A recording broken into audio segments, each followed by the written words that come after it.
Okay, hi, hello, welcome to a Q&A.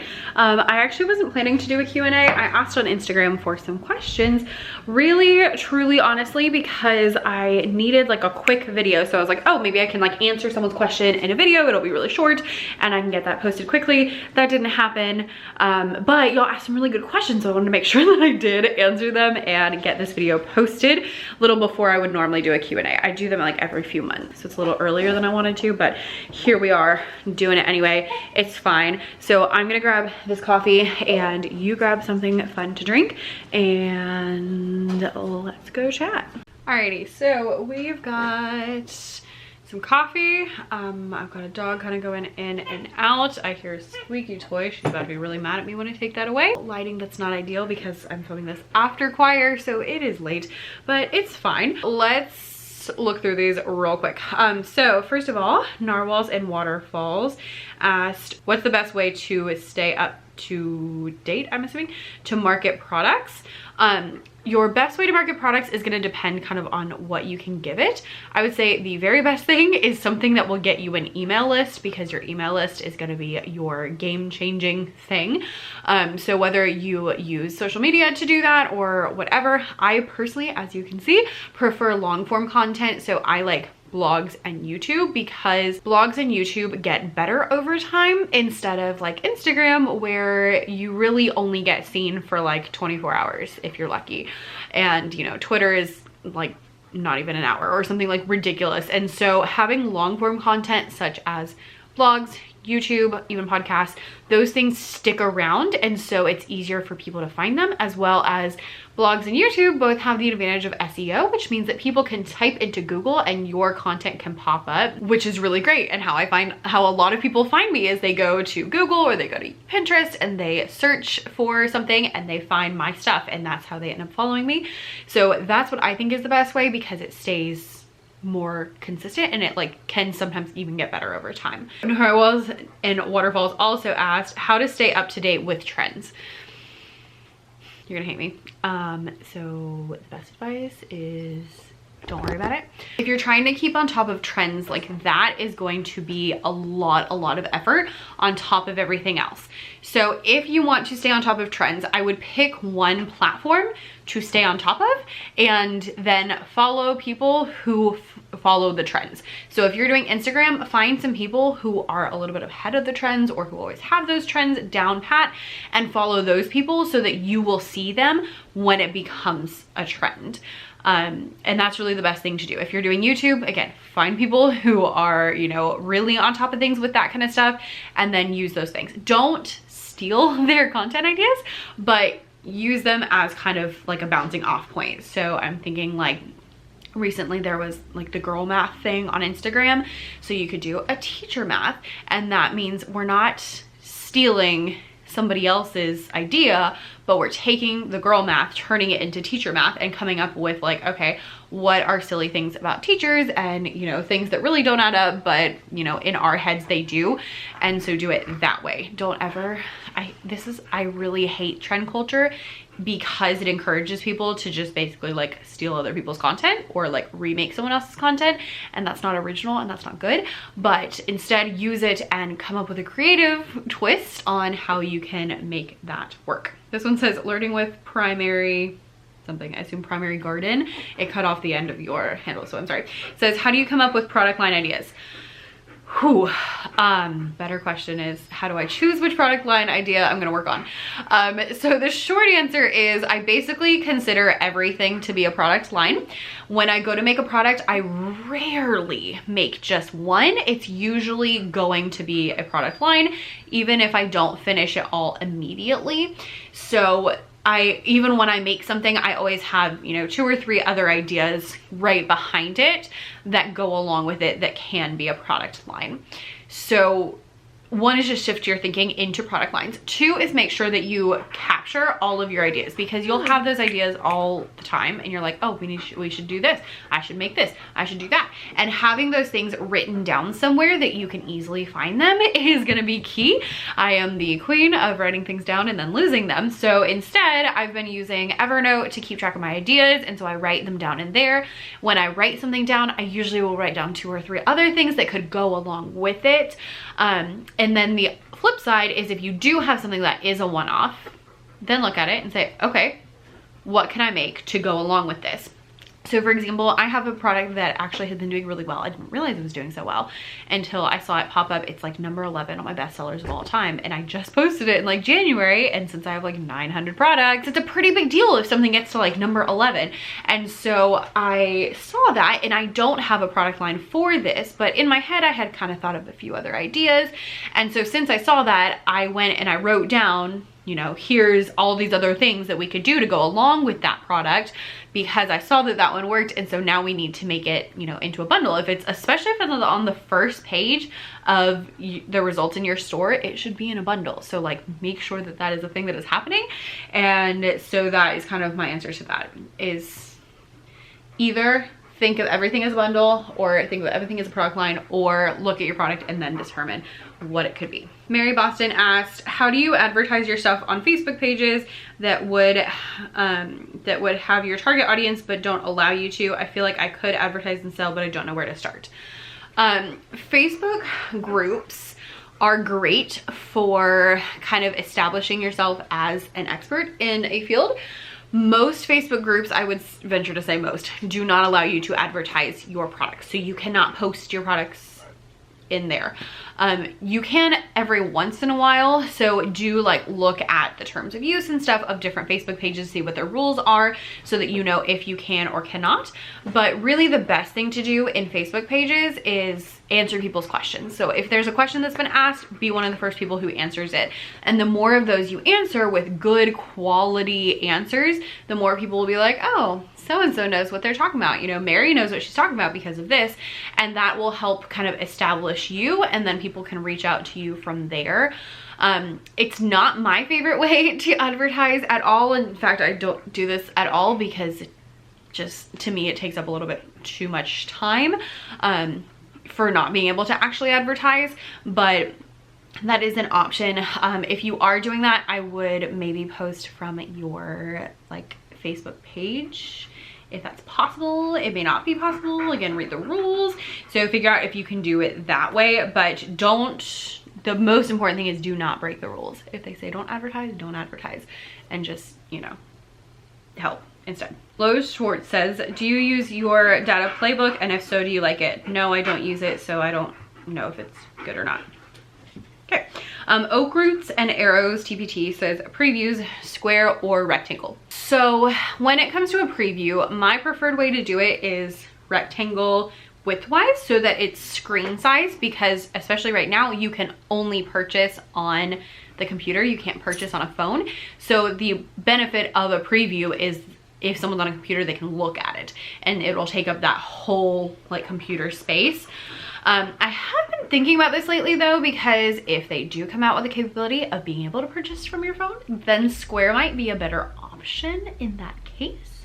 So just a thing to think about. I'm not sure if I'm going to change mine right now, but I have been thinking about that, because I assume that at some point that's something they're gonna do. That hasn't like, they haven't like said that that was gonna happen, but just in my head, if I was the owner of TPT, I would be thinking we need to have people be able to purchase things from their phone. And you know, if anyone from TPT is watching this, people should be able to purchase things from their phone, especially if your district is blocking TPT, because it's really annoying to try to circumnavigate that. And so that would be my like next thought if I was doing it. So I would suggest, so just like be aware of that as you are looking at your stuff. Hey Kellyanne says, do you suggest that the same product go in more than one bundle, recommended or no? So this has drawbacks. The short answer is yes. I have many products that are in multiple bundles. However, it does have drawbacks in that I have had messages from people who said, hey, I already have this product. It's in this bundle I want to buy, but I already own it. And there's literally nothing I can do about that. Usually I just tell them to reach out to TPT and see if TPT will like refund them that purchase. I don't know if that's a thing TPT does. Well, that's usually what I tell them to do. And that's not a super common thing, but it does happen. So be aware of that. That being said, I do try to like be strategic about which bundles things are going into. And so I try not to have too much overlap, but it does happen. And that's really the biggest thing. Other than that, having things in multiple bundles is totally fine. One thing I have been doing recently is if a bundle is getting too big, I will split it and I will have like bundle 1 and bundle 2, and not split it, but I'll start new ones in a new bundle, because you can't split it because then people will get mad if they had access to something and then now they don't. But I'll do that sometimes where I'll have like a second bundle. So I have a virtual field trips bundle 1 and a virtual field trips bundle 2. And then you can also make like a mega bundle that has all of the products that go in that. And not a ton of people will buy those, but every once in a while you'll have them. And if it's a mega bundle and you make like, you know, $50 or $75, you know, you only need to sell a couple of them for it to make a really big difference in your sales. I would say overall it's fine, but it's not super great. So just maybe be aware and be careful about, you know, how many bundles something goes into. Sometimes it just works out and it just needs to be in both bundles, and that's fine. And sometimes people will buy both bundles and they don't fuss about it because they're still saving money. My bundles are usually discounted enough where you still save money even if you already own one of the things. So think about all of those things. This one says, also from Hey Kellyanne, I want to invest in my business, but not sure what's the best investment. What ideas do you have for monetary business investment for tax purposes? Current thoughts: clip art, fonts, etc., printer, ink, paper, new tech courses, etc. Thanks, Kellyanne. They're like really tiny font for some reason. So monetary things that I invest in.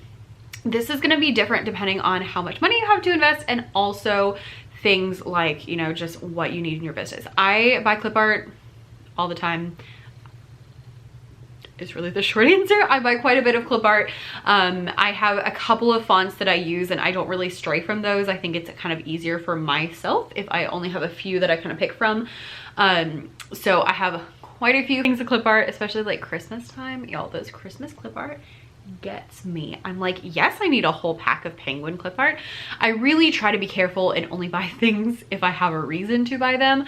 But it's really hard at Christmas time because everything's just so cute. Like, yeah, I want Peppermint Wonderland. Yeah, I want Santa's Village. Like, it's just adorable.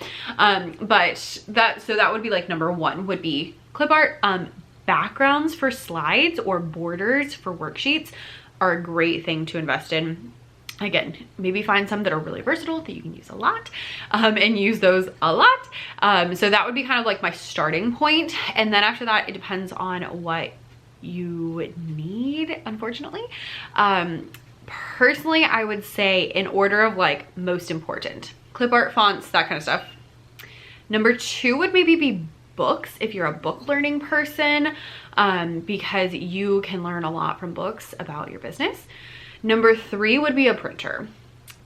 Get a printer, get a good printer, because I got a printer last year and I hated it from like the day I brought it home, and I should have returned it and I didn't, and I struggled with that thing for a year. Then I took it to school when I bought my new one, which I love. You can't see it, but it's behind me. I bought a new one that I love, but I got a new one for the house and it is amazing and I love it. What is it? Let me tell you so you can go out and get it. So it's the HP OfficeJet Pro 9015. It is fabulous. It is so quick. It has way more ink holding capacity. It can hold so much paper, which was one of the problems with my old one, was I would have to like continually add more paper and add more paper. It was so annoying. So this one can hold a lot of paper. It can print double-sided. It's so wonderful and magical, and it has made my life so much better. Other random things that have made my life so much better that I would highly recommend. I use an external hard drive for all my TPT stuff. The one I get, I will link down below. It's on Amazon. I actually have two. I have one for videos and one for all my TPT stuff. So it has all my clip art and stuff, and it has all my products on there, and it is so nice having a lot of storage instead of like a thumb drive, which is what I used to use. And so I like having like a lot of storage, and it's very sturdy. It's not super cheap, but it is great. Beyond that, I would say courses, if you're looking for especially higher ticket items for tax write-off purposes, courses are great. You can learn so much in a course. I do have courses if you want to go get one, especially this this calendar year, so you can write off on your taxes.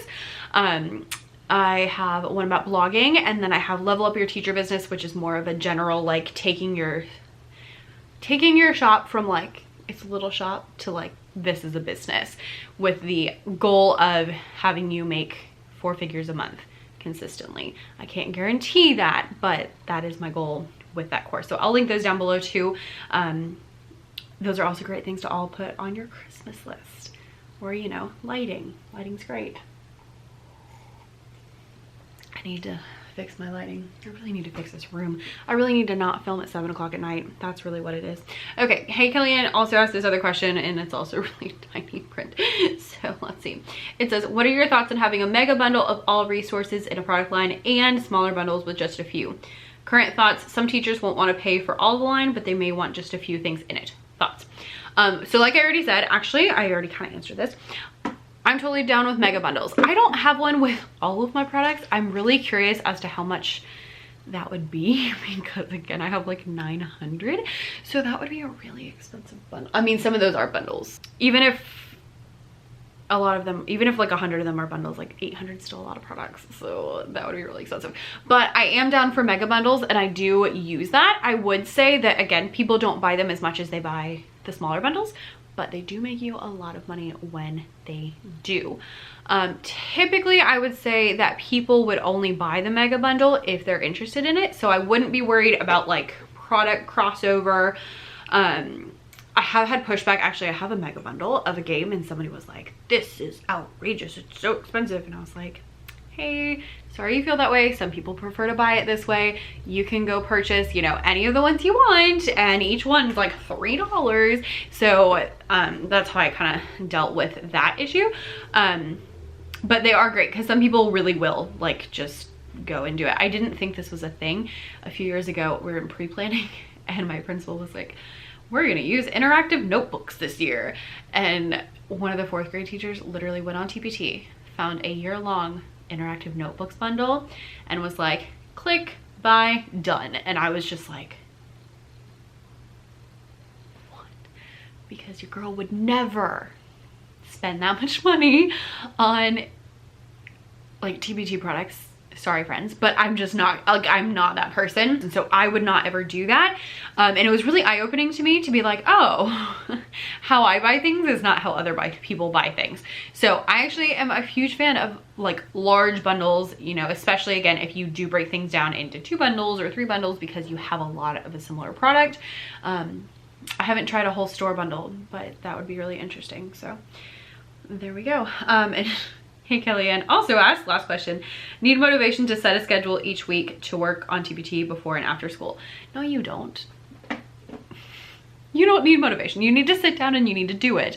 There is nothing I can say that's gonna like make you want to go and rearrange your life, other than if you want your business to succeed, that's what you need to do. 2, it is so much less stressful. Because when you're trying to fit your business into like 15 minutes here, 15 minutes there, oh, I have an hour, and it's kind of like willy-nilly, it is so stressful because you will not get things done. When you get things done, oh, hi, were you protecting mama and barking at all the people? Thanks. The way that you get things done is by having the time to get things done and having that time and space where you can do the things you need to do. It's not gonna happen if you don't. So you need to sit down and you need to look at your week, and you need to look at that and say, okay, where can I on a semi-regular basis fit TPT in? It doesn't have to be a perfect magical schedule. For example, I don't usually film after choir on Wednesdays, but husband's on a networking thing, so I was like, great, I have a little bit of time to myself, I'm gonna film some videos. Tomorrow is Thursday. Usually Thursday afternoons I work on TPT. Tomorrow I'm doing a trunk or treat, so I'm not doing TPT because we're gonna do we're gonna fish with magnets. It's gonna be a great time, and hand out candy. And so, like, you know, it doesn't have to be consistent, and I think that a lot of times scares people. They're like, I can't commit to, you know, this time every single week for the rest of my life. You don't have to. Just like come up with an idea, and then you can evaluate on a weekly basis, and things change, and that's okay. Having that time built in is the only way that you're gonna make progress. And again, even if it changes, even if you sit down on Sunday and decide, okay, this week this is where I'm gonna work, and the next Sunday you sit down and say, okay, this week this is where I'm gonna work, and it's totally different, that's fine. You just have to put that time in, otherwise you're just not gonna do anything. Okay, I've actually been feeling this a lot myself because your girl has not been getting up on time.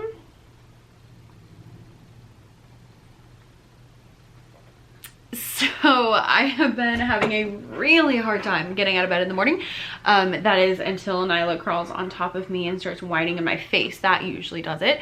But I've just been struggling for the last couple of weeks, really.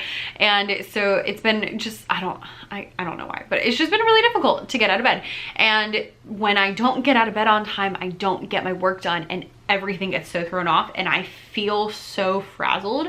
And so just being real with myself, like this morning I was laying in bed and I was like, I don't want to get up. And I was like, Becca, if you do not do this, you're going to mess up everything. Like, you won't accomplish the things you want to accomplish. You're going to feel frazzled all day. You're going to feel all day like you've accomplished absolutely nothing, because I love teaching, but it's really frustrating that I can't like check things off my to-do list because I'm teaching.